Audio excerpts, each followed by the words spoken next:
Vamos a cambiar de tema, que tiene relación también con lo que sucede en el Congreso. Comunidades mapuches de Purén y Lumaco se tomaron ayer la municipalidad de esa comuna para manifestar su rechazo a la propuesta de entregarle a los pueblos originarios escaños reservados en el Senado, una manifestación que finalmente terminó en horas de la tarde de ayer, argumentando que el pueblo mapuche ha sido objeto de imposiciones por parte del Estado chileno, una situación que continuaría luego del plebiscito. Para conversar sobre esta controversia, tomamos contacto con Fernando Pairicán, historiador e investigador del Centro de Estudios Interculturales e Indígenas. Fernando, gracias por este contacto. Muy buenos días. Buenos días. A ver, con respecto a esta toma que yo decía durante la tarde, alrededor de las 19 horas, finalmente se depuso, hay un punto que es bueno conversar. Se están discutiendo los escaños reservados para pueblos indígenas, parte de la Convención Constitucional, hay una controversia entre los partidos del oficialismo y de la oposición, pero aquí hubo comunidades mapuches que están en contra de eso, de alguna manera sosteniendo que no ven efectivamente de que haya una representación, así lo entiendo yo, no sé cómo lo entenderás tú, una representación de los pueblos mapuches, los pueblos indígenas en esta convención para desarrollar una nueva Carta Magna. De alguna manera, también, al parecer, el mundo político estaría desconectándose sobre este tema en particular. No sé qué opinas. No es extraño en la historia de nuestro pueblo las diferencias y las controversias a la hora de un momento histórico. Quien mejor ha estudiado esto me parece que es Rolf Foster en su libro Pacto de Sumisión o Actos de Rebelión, y en él plantea justamente esa tesis, ¿no? Que cada pacto, la consulta es si son de sumisión o de rebelión. Y la historia de los pactos, en la historia del pueblo mapuche, han convivido las discrepancias y también las convivencias en ellos. Por ende, a mí no me parece extraño que hayan hermanos y hermanas que no compartan la vía política en torno a la plurinacionalidad y que miren con recelos este momento político, porque también creo que lo sustenta algo que es real y que lo han planteado. Existen presos políticos, existen allanamientos a las comunidades en conflicto, hay una deuda histórica en torno a la situación de la tierra y por ende miran con desconfianza este proceso político porque creo en algún sentido que la República de Chile tampoco se ha caracterizado en su historia por ser buenos vecinos. Entonces conviven ambas almas, creo yo. Claro, cuando conviven distintas almas, y eso es parte de todos los grupos, las sociedades, evidentemente aquí hay un sector que opina que hay un avance importante con respecto a la discusión de escaños reservados para la Convención Constitucional. Dicen que falta mucho, pero se habla de un avance. Aquí puedo ver otro sector que más bien está expresando su desconfianza a la institucionalidad. Esa es un poco la conclusión que podemos tomar. En efecto, hay una... Desde la desconfianza, y eso es un punto que hay que abordar desde lo profundo que ha sido el conflicto de hace tantos años. Por eso es que este momento constitucional es tan importante, porque va a tratar de comenzar, es un inicio de poder revertir la desconfianza, y lo cual te pone en debate la fractura que hay en la convivencia intercultural a raíz por distintas cosas. Una es la ocupación de la Araucanía, que sigue siendo una herida histórica abierta, la reducción de tierras, la pérdida de las tierras también, ¿no? La violencia que ha actuado el Estado chileno en los últimos 20 años, la situación de los presos políticos que hasta hoy sigue estando presente en las cárceles del sur, ¿no? Y por ende, en efecto, hay un grupo del pueblo mapuche que desconfía, ¿no? del Estado chileno y desconfía también de la situación política, porque tampoco se van a resolver los temas de fondo en este proceso, que es el derecho a la autodeterminación, ¿no? El proceso constitucional abre las puertas para poder correr el cerco político, pero no se resuelve la demanda histórica, y en ese sentido el movimiento mapuche, o el que plantea su crítica, tiene sentido en lo que está planteando, pero nos permite poner una segunda etapa del juego, que es justamente la conquista de los derechos fundamentales o los derechos colectivos, como el ejercicio de la autodeterminación vía autonomía política. Sí, se busca el diálogo y el acuerdo, Fernando, entre las distintas partes. Digo distintas porque aquí no hay dos partes, hay varias partes y hay varios años de conflicto entre los distintos sectores. Y hay uno de los puntos que entra esa desconfianza que yo estaba mencionando, y uno quizás de los más discutidos en el último tiempo es el concepto de presos políticos. Desde un sector, y también desde tu mirada, hay presos políticos en Chile. Desde otro sector político, pero también desde distintos puntos de vista, no hay presos políticos en Chile, y al parecer son dos visiones totalmente irreconciliables, no se va a llegar a ningún acuerdo. Eso puede generar también problemas en ese diálogo, conversación que muchos dicen, y la gran mayoría, es necesario tenerlo, pero cuando hay puntos de vista totalmente y diametralmente distintos. Yo creo que sí existen presos políticos, en la medida en que están en torno a las reivindicaciones de tierra y derecho a autonomía. Hay que diferenciar a lo mejor entre cuáles casos y otros casos, ¿no? pero sí creo que hay una existencia de prisioneros políticos en torno al derecho a autonomía y autodeterminación, en torno a un movimiento político que se ha revelado desde 1990 por conquista de los derechos fundamentales. Y ojo, el movimiento mapuche en la década del 80 ya planteó la idea de una nueva constitución, las MAPU fueron claros en esa reivindicación, la Comisión 500 años de resistencia, formada en el año 89, que va a empezar a crear la bandera, la Huenufoye, que se presenta en el año 92, plantea un nuevo trato y un reconocimiento constitucional, es una demanda histórica también del movimiento mapuche autonomista, y que al no concederse y no poder avanzar en torno a aquello, o la ratificación del convenio 169 de la OIT, que se ratifica muy tiempo posterior, va a permitir un escenario para que se forje un movimiento mucho más radical en torno a los derechos a la autonomía, que es un derecho, según la ONU, un derecho humano fundamental de todo pueblo originario.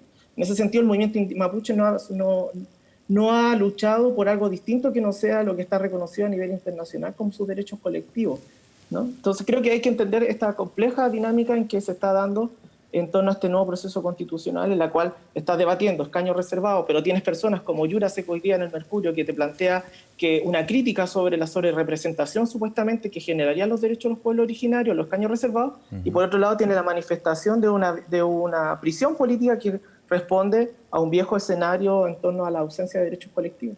A ver, pero vuelvo un poco al punto. En una convención constitucional, en la redacción de una nueva carta fundamental, ¿cómo conviven desde ese concepto, desde ese punto que están discutidos, un sector que considera que hay presos políticos en Chile y otro que dice que no existen los presos políticos en Chile y que más bien, ha sido a través de procesos judiciales totalmente transparentes? El debate que va a dar el proceso constitucional y que creo que va a ser parte de los debates que vamos a considerar en torno a la nueva constitución y el nuevo Chile que nacería o van a nacer de esta Carta Magna, ¿no? Yo considero que sí hay prisioneros políticos mapuches, están en torno a reivindicaciones de tierra, creo que hay que diferenciar entre caso y caso, sí, no obstante, pero la criminalización de la protesta mapuche no es solo un aspecto que lo planteamos nosotros, es algo que se ha manifestado personas internacionales, ¿no? La Comisión de Derechos Humanos de ONU, también de la Unión Europea, se han manifestado y han hecho presente la existencia de prisioneros políticos en los últimos 20 años. Fernando, vuelvo al punto con que comenzamos esta entrevista, esta conversación. ¿Cómo evalúas tú lo que ha sido la discusión sobre escaños reservados? Está, no sé si entrampada, pero a nivel de la discusión en el Congreso donde se está conversando, hay visiones bien contrapuestas con respecto a lo que sería. No veo que nadie en general de los sectores políticos niegue la posibilidad de escaños reservados, pero sí en la forma hay una discusión bien profunda. Sí, es la forma, porque de alguna manera estás viendo una especie de parlamentarismo, ¿no? En que son ellos los que están tomando las decisiones políticas de futuro. Creo que el Ejecutivo está bien ausente en esto. De hecho, no se presentó para poder dar sus recomendaciones frente al debate de escaños reservados. Por otro lado, tienes un sector del movimiento mapuche que tiene una propia lógica en torno a los movimientos y qué es lo que ha sucedido en América Latina en los últimos 20 años en torno al concepto de movimientos sociales, que es además uno de los que se expresaron desde el 18 de octubre, los distintos movimientos sociales en torno a la configuración de una nueva forma de entender la política. Y en ese ámbito, un sector del movimiento mapuche, encabezado por los alcaldes, han expresado la idea de poder avanzar en escaños reservados para el movimiento mapuche o el movimiento indígena en específico en Chile, fuera de los partidos políticos y a partir de la autoidentificación. Y en eso yo creo que están entrampados, porque me da la impresión de que el Parlamento no visualizó en su momento lo que significaba los escaños reservados, y ahora creo que están poniendo más trabas, que fue algo, ojo, disculpa y me alargo un poquito en esto, es algo que se había presentado antes del plebiscito. El movimiento mapuche gradualista, a través de los alcaldes mapuches, señalaron que debía presentarse este debate antes del plebiscito para que las personas fueran claras sobre cuáles eran los acuerdos políticos. Y ellos no lo hicieron en su momento, y ahora que estamos pasado el plebiscito, comienza a plantear de que se estaría pasando a llevar los acuerdos o lo que se ratificó en el plebiscito, pero creo que el Parlamento no actuó en su momento que debía, y ahora que ya pasó, quieren un poco hacer un retroceder, ¿no?, frente a lo que se ha avanzado, lo cual habla en torno a la incapacidad de poder pensar los próximos 20 o 30 años sobre la situación y la relación de los pueblos originarios con el Estado chileno. Fernando, en experiencia comparada, ¿cuáles son los ejemplos a nivel internacional de cómo se debería llevar esta discusión sobre los escaños reservados, sobre la representación política e institucional también de los pueblos originarios? ¿Hace sentido la idea de Nueva Zelanda en torno al pueblo maorí? Ellos hoy día ya debatieron que los escaños reservados no es necesario por toda la interculturalidad que ya existe, que lo cual se da cuenta en la última elección, ¿no? Sí. Ahí hay un ejemplo. Creo que los escaños reservados también, visto la idea de la plurinacionalidad en torno a los países andinos, ¿no? Creo que también es factible. Creo que Rapa Nui va a negociar otra forma de autonomía por su forma geográfica que tiene y su propia historia, que está muy relacionada con lo sucedido desde 1964 en adelante. Por lo tanto, creo que me parece que hay que negociar distintas formas políticas dependiendo de la autonomía de cada pueblo originario y su soberanía política. Pero discutir estos escaños reservados para la Convención Constitucional, a tu juicio, marca un punto, no sé si de inflexión, pero sí de partida para ir hablando en otro tipo de representación. De hecho, desde algo que ha sido tan transversal, pero que finalmente muchos dicen está ahí, que es el reconocimiento constitucional de los pueblos indígenas.